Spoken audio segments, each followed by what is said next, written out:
الحمد لله نحمده ونستعينه ونستغفره ونعوذ بالله من شرور أنفسنا ومن سيئات أعمالنا من يهده الله فلا مضل له ومن يضلل فلا هادي له ونشهد أن لا إله إلا الله وحده لا شريك له ونشهد أن سيدنا ومولانا محمدا عبده ورسوله اللهم صل على سيدنا مولانا محمد طب القلوب ودوائها وعافية الأبدان وشفائها ونور الأبصار وضيائها وعلى آله وصحبه وسلم.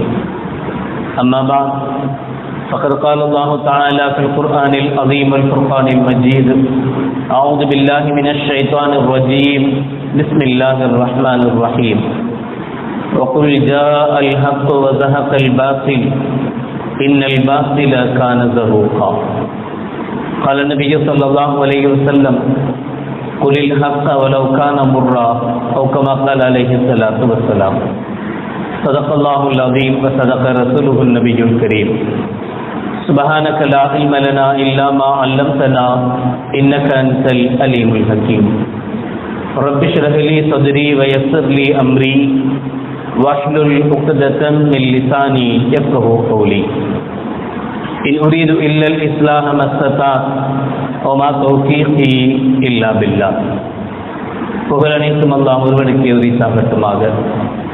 ஸலாத் என்னும் கருணையும் சலாம் என்னும் ஈடேற்றமும் ஈருலக சர்தார் எம்பெருமானார் ரசூலே கரீம் ஸல்லல்லாஹு அலைஹி வஸல்லம் அவர்கள் மீதும் அவர்களுடைய அடிச்சுவடுகளை கடுகளவும் பிசகாது வாழ்ந்து வந்த உத்தம சத்திய சஹாபாக்கள், தாபிஈன்கள், தபா தாபிஈன்கள், நபிமார்கள், வலிமார்கள், ஷஹீதுகள் மற்றும் நம் அனைவர்கள் மீதும் ஏனைய இஸ்லாமியர்கள் மீதும் என்றென்றும் நிலவட்டுமாக. ஆமீன். பிறப்பிற்கும் பெருமதிப்பிற்கும் உரிய பெரியோர்களே, அல்லாஹ்வின் நல்லடியார்களே, அல்லாஹ் ஜல்ல ஷானுஹு வ தஆலா யூதர்கள் குறித்து குர்ஆனில் பேசுகிற போது யஅரிஃபூன அப்னாஅஹும், அவர்கள் நபியை கஅப்னாஇஹிம், தன் பிள்ளைகளை தெரிந்திருப்பது போல தெரிந்திருக்கிறார்கள். எந்த தகப்பனுக்கும் இதுதான் என் பிள்ளை என்பதற்கு ஆதாரம் தேவையில்லை, தெரியும் நான் பெற்ற புள்ள. அதுபோல நபியை அவர்கள் தெரிந்திருக்கிறார்கள். ஆனாலும் அவர்கள் சத்தியத்தை மறைப்பதற்கு வாழ்த்தும் காலம் அவர்கள் தெரிந்து கொண்டே மறைக்கிறார்கள். தெரியாமலாம் இல்லை, அவர்களுக்கு யதார்த்தம் என்ன, உண்மை என்ன, நபி யார், மார்க்கம் என்ன, எல்லாமே தெரியும். இந்த நபிதான் முஹம்மது ஸல்லல்லாஹு அலைஹி வஸல்லம் தெரியும். கடைசி நபிக்குண்டான எல்லா அடையாளங்களும் இவரிடத்தில் இருக்கிறது தெரியும். ஆனாலும் அவர்கள் சத்தியத்தை மறைக்கிறார்கள் என்று அல்லாஹ் ஜல்ல ஷானுஹு வ தஆலா யூதர்கள் குறித்து பேசுவார். இந்த வகையினர் கியாமத் வரை இருந்து கொண்டே இருப்பார்கள். இவர்கள் எல்லாம் அழிந்து போனவர்கள் அல்ல, வாழ்பவர்கள், நிலையாக வாழ்பவர்கள், என்றும் வாழ்ந்து கொண்டே இருப்பவர்கள், கியாமத் வரைக்கும் வாழ்வார்கள். உண்மை என்ன, சத்தியம் என்ன என்று தெரிந்து கொண்டே வேண்டுமென்றே சத்தியத்தை மறைத்து அசத்தியத்தை, மோசமானவைகளை வெளியில் பரப்பக்கூடியவர்கள் இருந்து கொண்டே இருப்பார்கள். அவ்வகையில் தான் கடந்த 13ஆம் தேதி வாரணாசியில் ரூபாய் 339 கோடி செலவில் மாற்றி அமைக்கப்பட்ட காசி விஸ்வநாதர் கோயிலினுடைய புதிய வளாகத்தை நம்முடைய பாரத பிரதமர் திறந்து வைத்து அதை நாட்டுக்கு அர்ப்பணித்து உரையாற்றுகிறார். அந்த உரையினூடே அவுரங்கசீபின் அராஜகங்களை வரலாறு கண்டது, மதவெறி மூலம் கலாச்சாரத்தை அழிக்க முயன்றவர்களை வரலாறு கண்டது என்று வரலாற்றை பற்றி பேசுகிறார். வரலாறு என்ன சொல்கிறது, வரலாற்றில் என்ன இருக்கிறது, அவர் ஏன் அந்த வார்த்தையை அந்த இடத்தில் வைத்து சொன்னார் என்பதற்கும் வரலாறு இருக்கிறது.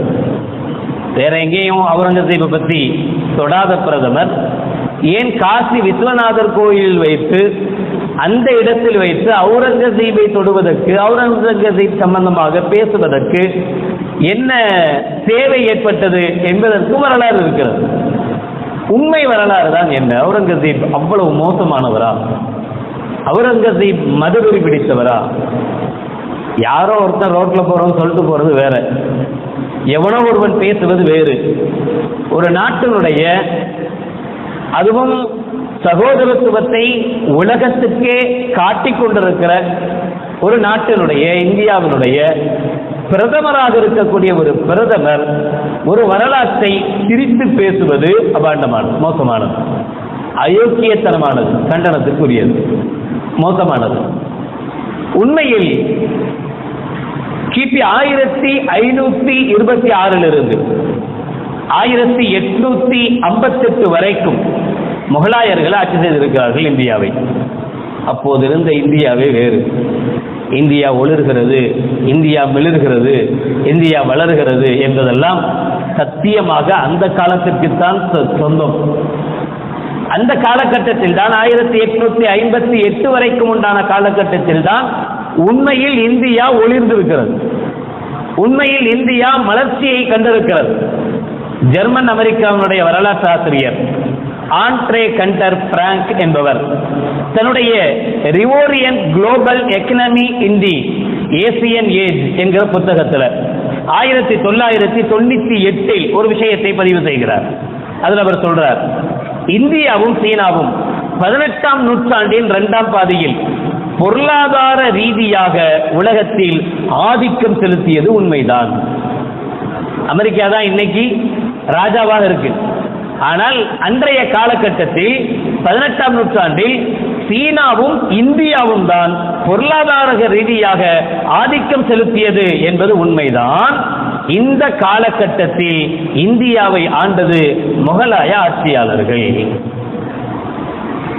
எந்த அமெரிக்காவை பார்த்து நாமளும் அது மாதிரி மாறணும் என்று நினைக்கிறோம் உலக நாடுகள், நாமளும் அது மாதிரி ஒரு பெரிய ராஜாவா ஆகணும், உலகத்தை ஆளுகிற சக்தி நம்மள்கிட்ட இருக்கணும், நாம தான் உலகத்தை ஆளணும், நம்ம சொல்றபடி எல்லாம் உலகம் கேட்கணும் என்று எல்லோரும் ஏங்குகிற, ஏக்க பார்வை பார்க்கிற அந்த அமெரிக்கா அல்ல, சீனாவும் இந்தியாவும் தான் 18ஆம் நூற்றாண்டில் மிக பெரும் வல்லரசுகளாக, குறிப்பாக பொருளாதாரத்தினுடைய மிக பெரும் வல்லரசுகளாக இருந்தது என்பது உண்மை.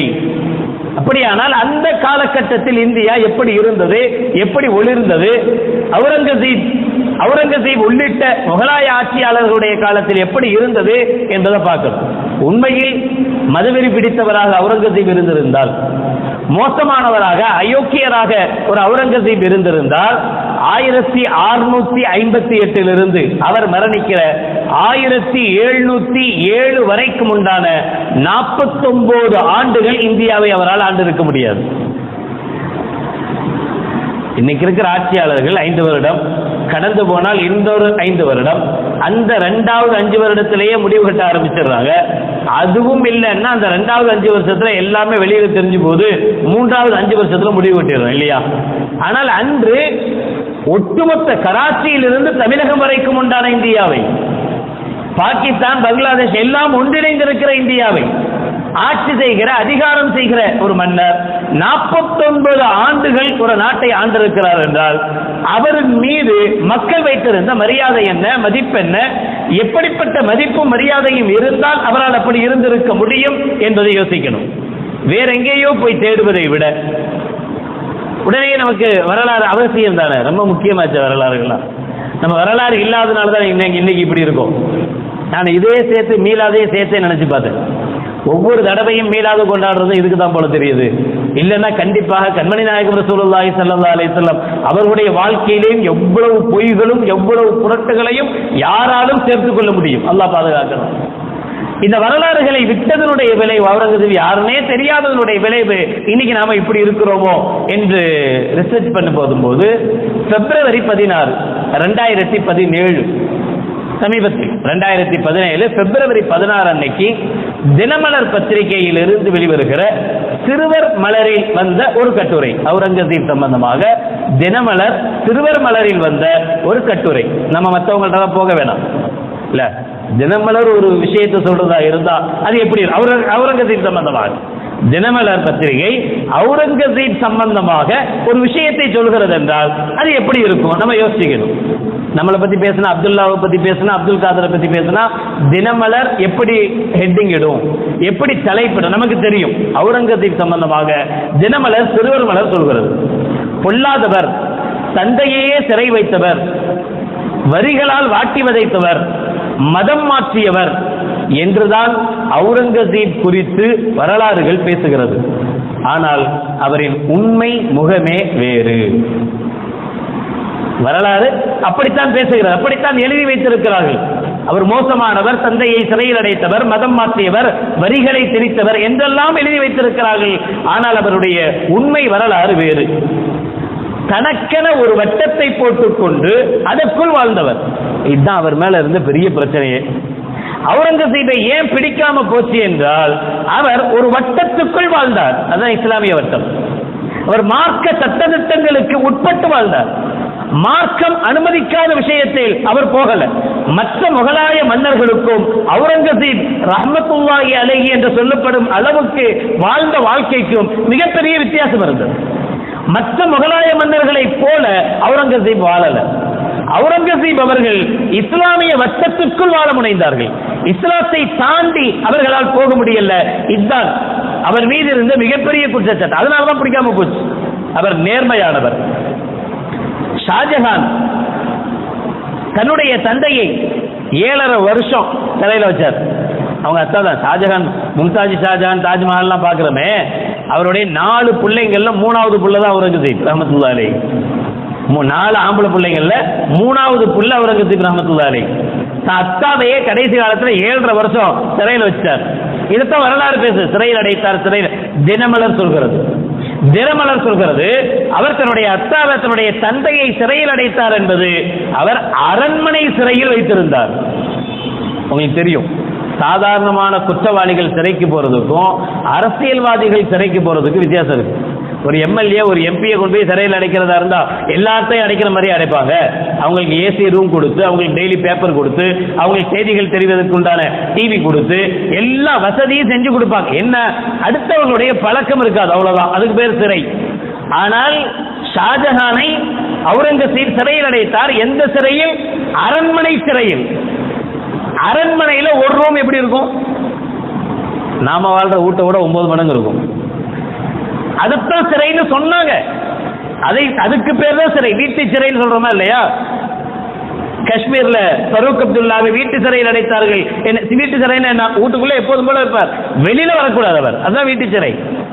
ஷாஜஹானை சிறையில் அடைத்திருந்தார். எதற்காகன்னா, அவர் வீட்டு சிறையில் அடைக்கப்பட்டிருந்தாரே தவிர கொடுமைப்படுத்தப்படல. அதுலயும் குறிப்பாக அவுரங்கசீப் தன்னுடைய மகளை டெய்லி ஷாஜஹானை சந்திப்பதற்காக அனுமதித்திருந்தார். டெய்லி தன்னுடைய மகள் போய் தன்னுடைய தாத்தாட்ட உங்களுக்கு என்ன வேணும், என்ன எல்லாமே கேட்டுட்டு பேசிட்டு நடவடிக்கைகள், உலக விஷயங்கள் சம்பந்தமாக பேசிவிட்டு வருவாள் என்று பேசுகிறது. இறந்த பிறகு கூட தந்தையாரை மிக அடக்கமாக, மரியாதையாக, இன்னும் சொல்ல போனால் அவுரங்கசீபுக்கு தாஜ்மஹால் பிடிக்கவில்லை என்றாலும், வரலாறு அப்படித்தான் சொல்கிறது, தாஜ்மஹாலை கட்டி வைத்து விட்டு ஷாஜஹான் சந்தோஷப்பட்டார். இன்னைக்கு வரைக்கும் நாமளும் சந்தோஷப்படுறோம், பெரிய அதிசயம் என்று சந்தோஷப்படுறோம். ஆனால் அவுரங்கசீப் கோபப்பட்டார். மக்களுடைய வரிப்பணத்தை, மக்களுடைய கஜானாவை, அரசாங்கத்தினுடைய கஜானாவை தனக்காக, தன் குடும்பத்திற்காக பயன்படுத்துவது கூடாது என்கிற கொள்கையை ஸ்ட்ராங்காக இருந்தவர் அவுரங்கசீப். இது எல்லாமே தினமலர் பேசுகிற வார்த்தை. அதுதான் நமக்கு ஹைலைட்டே.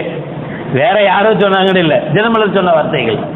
அவுரங்கசீப் அரசாங்கத்தினுடைய கஜானாவை தான் பயன்படுத்துவதையோ, தன் குடும்பம் பயன்படுத்துவதையோ தடுத்தார். அது அவருக்கு பிடிக்காது. அதனால ஷாஜஹான் அரசாங்கத்தினுடைய கஜானாவை பயன்படுத்தி தாஜ்மஹாலை உருவாக்கியது அவருக்கு பிடிக்கல. ஆனாலும் தனக்கு பிடிக்காமல் போனாலும் அத்தாவுக்கு பிரியம், அம்மா பக்கத்தில் அடங்கணும் என்பதற்காக இறந்த பிறகு ஷாஜஹானை தாஜ்மஹாலுக்குள்ளே மும்தாஜுக்கு பக்கத்திலேயே அடக்கம் செய்தார். மோசமான ஒன்று நடந்துக்கல, அவர் செஞ்ச மாதிரி தான் செஞ்சார். இப்படி ஒவ்வொன்றையும் அவர்கள் குறிப்பிட்டு 24 மணி நேரத்தில் 3 மணி நேரம் மட்டுமே அவுரங்கசீப் உறங்கினார். எந்த முகலாய மன்னர் இப்படி இருந்திருக்க மாட்டார். ஆமா, தூங்கணும், சந்தோஷமா இருக்கணும், ஜாலியா இருக்கணும், என்ஜாய் பண்ணணும், என்னென்ன இருக்கோ அதெல்லாம் திங்கணும், திண்டு கொளுத்தான் துளுக்குன்னு சொல்லுவாங்க. இருக்கிறதெல்லாம் திங்கணும், அவரை மாதிரி யாரும் சாப்பிட முடியாது. அப்படித்தான் முகலாய மன்னர்கள் சாப்பிட்டாங்க. இன்னைக்கு வரைக்கும் பிரியாணி தான் இருக்கிற உணவுலேயே ஃபேமஸா இருக்கு. அவங்க காட்டிட்டு தந்த அந்த உணவு வகை, அப்படி என்னெல்லாம் முடியுமோ அவ்வளவு சாப்பிட்டாங்க, அவ்வளவு சந்தோஷமா இருந்தாங்க. இதுதான் முகலாய மன்னர்களுடைய வரலாறு. ஆனால் இதற்கு நேர் முரணாக வாழ்ந்தவர்கள் அவுரங்கசீப் ரஹ்மத்துல்லாஹி அலைஹி அவர்கள். 24 மணி நேரத்தில் 3 மணி நேர உறக்கம் மட்டும், அதுலேயும் ஓய்வு நேரங்களில் இஸ்லாமிய நூல்களை படிக்கும் பழக்கம் கொண்டிருந்தார். தரையில் தான் படுப்பார். அரசர், நாட்டை ஆண்டவர் தரையில் தான் படுப்பார். அவங்களுக்கு சாதகமான ஒன்று, மாமிசம் உண்ணாதவர். அதிசயமா இருந்துச்சு, ஆச்சரியமா இருந்துச்சு இதை பார்த்த பிறகு. முகலாய மன்னர்களில் மாமிசம் பிடிக்காதவர் அவுரங்கசீப். அதே போல தன் செலவுக்கென்று கஜானாவில் இருந்து, அரசாங்க பணத்திலிருந்து பணம் எடுக்க மாட்டார். அவுரங்கசீப் ரஹ்மத்துல்லாஹி அலைஹி அவர்கள் தன்னுடைய கைப்பட தொப்பி நெய்வாங்க. தொப்பி, நூல்ல நெய்கிற தொப்பி. அதே போல தன் கைப்பட குர்ஆனை எழுதுவார்கள். இந்த ரெண்டும் தான் அவுரங்கசீப் ரஹ்மத்துல்லாஹி அலைஹி அவர்களுடைய தொழில். அவங்க சாப்பிட்டது இதனுடைய வருமானத்தில் இருந்து. தன் கைப்பட குர்ஆனை எழுதி அந்த குர்ஆனை விற்பனை செஞ்சு அதிலிருந்து வர்ற காசு, தொப்பி நெய்து அந்த தொப்பியிலிருந்து வருகிற வருமானத்தை வைத்துத்தான் அவர் சாப்பிட்டார், அவர் வாழ்ந்தார். எளிமையான ஆடைக்கு சொந்தக்காரர், ஆபரணங்கள் அணியாதவர். இன்னைக்கெல்லாம் அரண்மனைக்கு போனாலே ராஜா அணிந்த ஆபரணங்கள்னு தனியா வச்சிருக்கோம் இல்லையா? மைசூர் மஹாலுக்குலாம் போனா அதுவே தனியா இருக்கு. ஒவ்வொரு வருஷமும் அதை யானைக்கு சூட்டி யானைக்கு போடுறதை போட்டு கொண்டாட்டங்களும் இருக்கு. ஆபரணங்கள் அணியாதவர், வெள்ளி தங்க பாத்திரங்களை புழங்காதவர், பிறந்த நாள் கொண்டாட்டங்களை தவிர்த்தவர். முகலாய மன்னர்கள்ல பிறந்த நாள் கொண்டாட்டம் ரொம்ப ஃபேமஸ். ரொம்ப ஃபேமஸ்னா சாதாரணமானதல்ல. இருக்கிற உடைகளில் அல்லது புது உடைகளில் ரொம்ப ஜகஜகன் மின்னக்கூடிய அழகிய உயர்தரமான உடைகளை அந்த நாள்ல உடுப்பாங்க. உடுத்துக்கொண்டு எவ்வளவு கேளிக்கைகள் இருக்கிறதோ அவ்வளவு கேளிக்கைகளிலேயும் ஈடுபடுவார்கள். இதுதான் அரசர்களுடைய பிறந்தநாள் கொண்டாட்டமாக இருந்தது. ஆனால் அவுரங்கசீப் ரஹ்மத்துல்லாஹி அலைஹி அவர்கள் அரசருடைய பிறந்த தின கொண்டாட்டத்தை தடை செய்தார். அப்படி கொண்டாடக்கூடாது அரசாங்கத்துடைய பணத்தில் என்றார். கோர்ட்லாம் போட முடியாது. அதனாலதான் ஒருவேளை இப்படி பேசிட்டாரோ எனக்கு தெரியல. அதே போல மதுவை தடை செய்தார். மது கூடாது. கேளிக்கை விடுதிகளை மூடிட்டார். உல்லாச நிகழ்ச்சிகள் நடத்தக்கூடாதுன்னு சொல்லிட்டார். போதை பொருட்கள் எதையும் எல்லாத்தையும் ஒழித்தார். போதை பொருட்களே யாரும் உபயோகக்கூடாது என்று ஒழித்தார். இதையெல்லாம் தாண்டி இன்றளவும் இன்னைக்கு கூட ஹிந்து பெண்மணிகள், ஹிந்து தாய்மார்கள் கணவன் இறந்த பிறகும் உயிர் வாழ்கிறார்கள் என்றால் அது அவுரங்கசீப் போட்ட பிச்சை. அந்த காலத்தில் உடன்கட்டை ஏடுகிற பழக்கம் இருந்தது. கணவன் செத்து போனால் மனைவியும் உடனடியாக அதே குழியில அதே தகன மேடையில் தன்னையும் அவள் உள்ள போட்டு செத்துணும். இந்த உடன்கட்டை ஏறுகிற பழக்கம் தொன்று தொட்டு இருந்து வந்தது. அவுரங்கசீப் ரஹ்மத்துல்லாஹி அலைஹி அவர்களுடைய அந்த ஆட்சி காலத்தில் ஒரு காவலாளி இறந்து போறாரு. அவரை தகனம் செய்கிற நேரத்தில் அந்த குடும்பம் எல்லாம் சுத்தி நின்று கொண்டு அவருடைய மனைவியை உடன்கட்டை ஏறும்படி தள்ளுது. போ, நீ செத்து போ, உன் புருஷன் தான் செத்து போயிட்டானே, நீ என்ன செய்ய போற, உடன்கட்டை ஏறுன்னு சொல்லுது. அவுரங்கசீப் ரஹ்மத்துல்லாஹி தடுக்கிறாங்க. இதெல்லாம் செய்யக்கூடாது, தப்புங்கிறாங்க. மிகப்பெரிய எதிர்ப்பு. நீங்களா இருந்துட்டு போங்க, எங்க மத விவகாரங்கள் எல்லாம் நீங்க தலையிடக்கூடாது, இது எங்களுடைய மத பிரச்சனை என்றெல்லாம் அவருக்கு பிரச்சனை வந்தது. ஆனாலும் விட்டு கொடுக்கல. எந்த மத பிரச்சனையா இருந்தாலும் சரி, இது அநாகரிகமானது, இது அநியாயமானது. ஒரு பெண்ணு தன்னுடைய கணவர் இறந்து விட்டார் என்பதனால் தானும் இறந்து போகணும்ன்றது உண்மையிலே மடத்தனம். எவ்வளவு எதிர்ப்பு வந்தாலும் பரவாயில்லை என்று அவுரங்கசீப் ரஹ்மத்துல்லாஹி அலைஹி அவர்கள் உடன்கட்டை ஏறுவதை தடுத்தார். இன்னைக்கும் இந்து பெண்மணிகள் உண்மையிலேயே அவுரங்கசீப்புக்கு தான் நன்றி கடன் பட்டிருக்கிறார்கள். இல்லைன்னா இன்னைக்கும் கணவன் செத்து போனா பொண்டாட்டியை சேர்ந்து உடன்கட்டை ஏறுகிற பழக்கம் இருந்திருக்கும். அக்பர் நவ்ரோஸ் என்கிற ஒரு திருவிழாவை ஏற்படுத்தினார். அந்த திருவிழா உல்லாச திருவிழா, ஜாலி என்ஜாய் பண்ற திருவிழா. அது மாதிரியான திருவிழாக்களுக்கு தடை விதித்தார். தாஜ்மஹாலை கட்டின பிறகு ஷாஜஹான் கருஞ்சலவைக்கல் மாளிகை அப்படின்னு ஒரு மாளிகையை கட்டலான்ற பிளான்ல இருந்தார். தாஜ்மஹால் கட்டுறதுக்கே 16 வருஷம் ஆச்சு. கிபி 1632 ஆரம்பிச்சு 1648 தான் முடிஞ்சது. 16 வருஷங்கள். அதுல பல தொழிலாளிகள் இறந்து போனார்கள் என்றெல்லாம் வரலாறு பேசுகிறது. அதுக்கு பின்னாடி கருஞ்சலவைக்கல் மாளிகை, முழுக்க முழுக்க கருஞ்சலவை கற்களை கொண்டே ஒரு மாளிகையை உருவாக்க திட்டமிட்டு இருந்தார். அந்த திட்டத்தையும் அவுரங்கசீப் தடுத்தார். அவுரங்கசீப் ஏற்படுத்திய மாளிகைகள் உண்டு.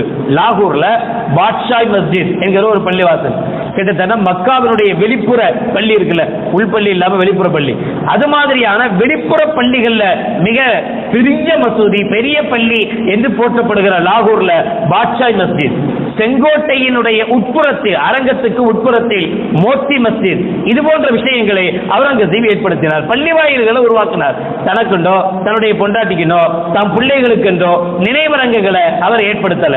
இதையும் தாண்டி அவர் செய்துவிட்ட வசியத்துகளில் ஒன்று, நான் இறந்த பிறகு என்னுடைய ஜனாசாவை ஆடம்பரமாக கொண்டு போகக்கூடாது.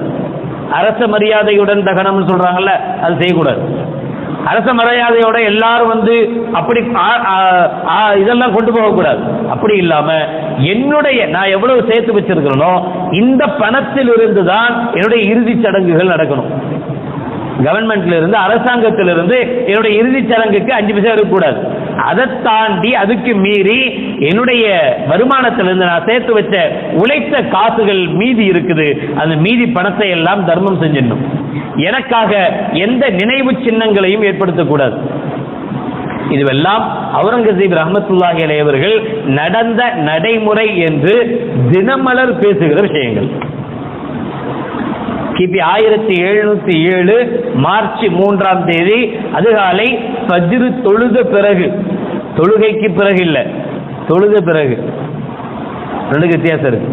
தொழுகைக்கு பிறகுனா தொழுகை நடந்துச்சு, இவர் தொழுவல. தொழுத பிறகுனா இவரும் தொழுததுக்கு பின்னாடி. ஃபஜ்ர் தொழுகைக்கு பிறகு இவரும் ஃபஜ்ர் தொழுகையை தொழுத பிறகுதான் அவுரங்கசீப் ரஹ்மத்துல்லாஹி அலைஹி அவர்கள் வஃபாத் ஆகிறார்கள். உண்மையிலேயே தேவையான விஷயம்தான். சரி, காசி விஸ்வநாதர் கோயிலில் வைத்து பாரத பிரதமர் இந்த வார்த்தையை சொல்வதற்கு என்ன காரணம் என்றால், வாரணாசியில் இருக்கக்கூடிய காசி விஸ்வநாதர் ஆலயத்தை அவுரங்கசீப் இடித்தார் என்று இன்றைய வரலாறு சொல்கிறது. இன்றைய வரலாறு இருக்கு. உண்மையான வரலாறு என்ன என்றால், அவுரங்கசீப் ரஹ்மத்துல்லாஹி அலைஹி அவர்களுடைய படை பங்களாதேஷுக்கு புறப்பட்டு போகுது. வங்காளதேசத்துக்கு போகுது. வங்காளதேசத்துக்கு போற வழியில வாரணாசி. அப்ப படையில் இருந்த இந்து சிற்றரசர்கள் எல்லாரும் சேர்ந்து அவுரங்கசீப் அவர்களிடத்தில் ஒரு கோரிக்கை வைக்கிறாங்க. போற வழியில வாரணாசி இருக்கு, வாரணாசியில படைய ஒரு நாள் தங்கறதுக்கு நீங்க அனுமதி கொடுக்கணும். காரணம் என்னன்னா, அங்கே ஓடுகிற கங்கை நதியில குளிக்கிறத நாங்க புனிதமா கருதுறோம். போஸ் கொடுத்தார்ல, அதான் கங்கை நதியில குளிக்கிறது எங்களுக்கு புனிதமானது, குளிக்கணும். அங்க இருக்கக்கூடிய காசி விஸ்வநாதர் ஆலயத்துல தரிசனம் பண்ணணும். அவுரங்கசீப் ரஹ்மத்துல்லாஹி அலைஹி அவர்கள் ஒரு மதவெறியராக இருந்திருந்தால், இஸ்லாம் மார்க்கம் இருந்தாங்க, லக்கும் தீனுக்கும் வலியத்தீன், என்ன தயவு செய்து உன் இடத்துக்கு கூப்பிடாத, என்ன என் வழியில விட்டுரு, நீ தொலைஞ்சு போ, அவ்வளவுதான். லக்கும் தீனுக்கும் வலியத்தீன். அதுக்காக நீனும் இப்படித்தான் இருக்கணும்னு வம்படி பண்ணல.